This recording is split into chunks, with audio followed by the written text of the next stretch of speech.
Chapter 5. My mother put down her favorite paring knife, pushed aside the Vidalia onions that were about to become baked sherried onion soup, and uttered a loud, immovable "No!" I had just thrown out the plan. "Absolutely not," she continued. "You haven't been driving long enough, honey. It takes time to become a mature driver." I tossed back my hair with total maturity and looked at the Rand McNally Road Atlas on the kitchen table that I had opened to Texas. My finger followed the wavy border separating Texas and Oklahoma. "I think I'm being reasonable, Jenna. 6 weeks is a long time." I studied the map: Dallas, Houston, San Antonio.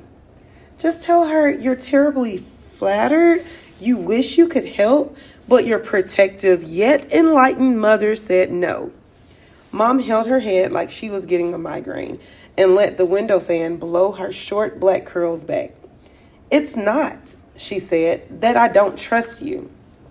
I looked at the map and sighed. Trusted teens takes Texas by storm. "It's the other people on the road," Mom said. "The maniac drivers, the idiots, the rest stop serial killers." "It's been known to happen, Jenna." "I've never been to Texas, Mom." I washed her face for signs of guilt. Her black eyebrows furrowed. "Not good." "Dad's back," I had to tell her. The paring knife crashed on the cutting board. "What?" I saw the shadow cross her face. "He came to the store," I added. "Drunk?" Her voice was thick with anger. "I've seen him worse." "How comforting." Mom slapped an angry fist on the counter. "What did he do this time?" I threw up my hands. How do you explain it? What did he do? "He was yelling my name. He kept falling over. He embarrassed me in front of the world. Just the usual, Mother, okay?" Mom closed her green eyes that exactly matched Faith's. "I'm sorry, Jenna." "Mom, I want to get out of town. It gets so weird when Dad..." "You don't have to see him." "He's my father. What do you want me to do when he comes around? Walk away? Leave him lying in the gutter? I can't do that. I've got to know he's okay. I've got to make sure he gets someplace safe. I don't hate him like you do. That's not fair. None of this is fair." I slammed the Atlas shut. "Every time Dad comes back in town, we all get crazy. He makes things so hard." I picked up the Atlas, hugged it to my chest. Mom gripped the sink, steadied herself. "I need to think," she said quietly. "I do too. Mrs. Gladstone's offering me a lot of money." "Yes," Mom said guardedly. "She is." I kept thinking about Mrs. Gladstone's job offer, mostly with my calculator to get the full monetary impact. We were talking big bucks, enough bucks with what I already had in the bank to buy a significant used car in the fall. A car. Freedom. But then, as Opal said when I talked to her about it, there was the amount of money I would spend on psychiatric care because Mrs. Gladstone would drive me over the edge. 2 weeks tops, Opal warned. "You'll be whimpering on the interstate, pleading to come home."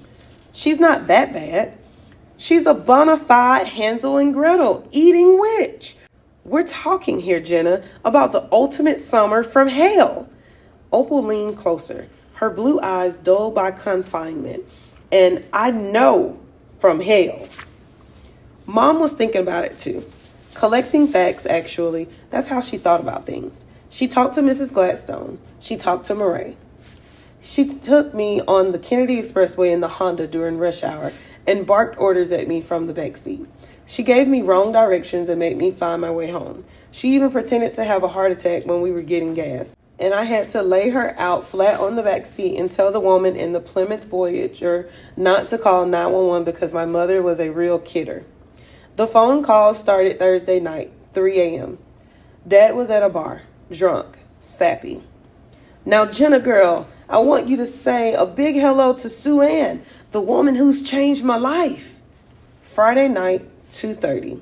"Now, Jenna girl, you got to understand that your mother makes it hard for me to come around.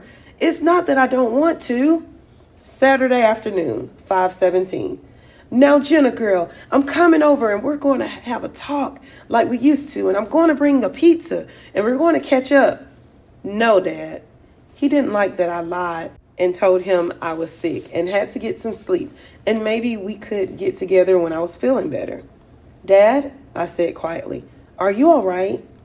Never better, he said. Over the receiver, I heard the sound of shattering glass. Beer bottle, he explained.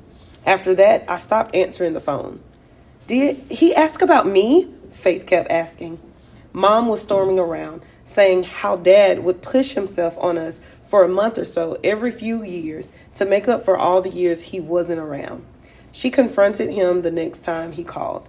He asked for me. She wouldn't put me on. He blew up, saying no one gave him a chance. He's coming over to talk to his daughter. Not when you're drunk, Mom shouted back. And by the way, you have 2 daughters. And let's not forget, you haven't sent a child support payment in months. I came into the kitchen as she slammed down the phone. She was steeling herself like she did at the hospital when a tough case came in. Mom, please let me go. I need to get out of here, I said. I need to go to Texas. Mom leaned against the wall, studied my face. Okay, she said finally. Okay.